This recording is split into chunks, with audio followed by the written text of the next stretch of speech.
మూసీ ప్రక్షాళన చేయాలంటూనే ప్రభుత్వాన్ని ఏం చేయొద్దంటున్నారని అన్నారు. ఇలాంటి అంశాలపై రాజకీయాలు చేయడం మానుకోవాలని అన్నారు. నదుల బఫర్ జోన్లలో కట్టడాలకు అనుమతులు లేవని, బఫర్ జోన్లో నిర్మాణాలు చేపడితే తొలగించాలని రేవంత్ అన్నారు. నష్టపోయే వారికి ఏమి ఇవ్వాలనే దానిపై చర్చిస్తున్నామని రేవంత్ అన్నారు.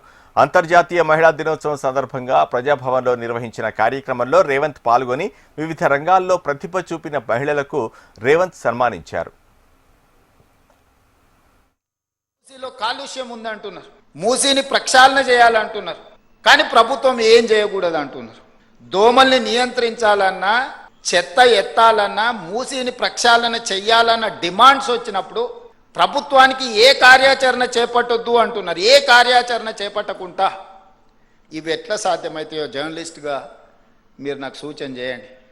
గుజరాత్ అహ్మదాబాద్ సబర్మతి రివర్ ఫ్రంట్ కట్టుకుంటుంది. 10,000 కుటుంబాలను తరలించింది అక్కడి నుంచి. వాళ్ళు సరైన ప్యాకేజ్ కూడా ఇవ్వలేకపోయారు. ఈరోజు ఢిల్లీ యమునా నదిని ప్రక్షాళన చేస్తారు. ఉత్తరప్రదేశ్ గంగా నది ప్రక్షాళన చేసిన మన గొప్పగా ప్రపంచానికి ప్రచారం కల్పించుకుంటారు.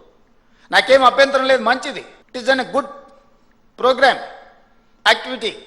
Why can't Musi river development? Ahmedabad Sabarmati river front చేసుకోవచ్చు, ఢిల్లీ యమునా నది రివర్ ఫ్రంట్ డెవలప్ చేసుకోవచ్చు, ఉత్తరప్రదేశ్ గంగా నది రివర్ డెవలప్ చేసుకోవచ్చు.